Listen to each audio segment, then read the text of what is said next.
Vanessa and Joshua, pag may problema kayo sa computer, pinatatawag niyo ako.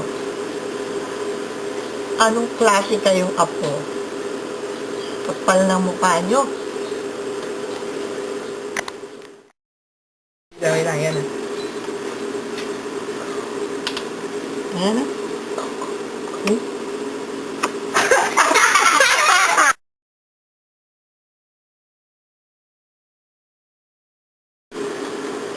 Vanessa and Joshua, kayong mga nandyan sa Canada, tinatawagan niyo lang ako pag may problema kayo sa computer.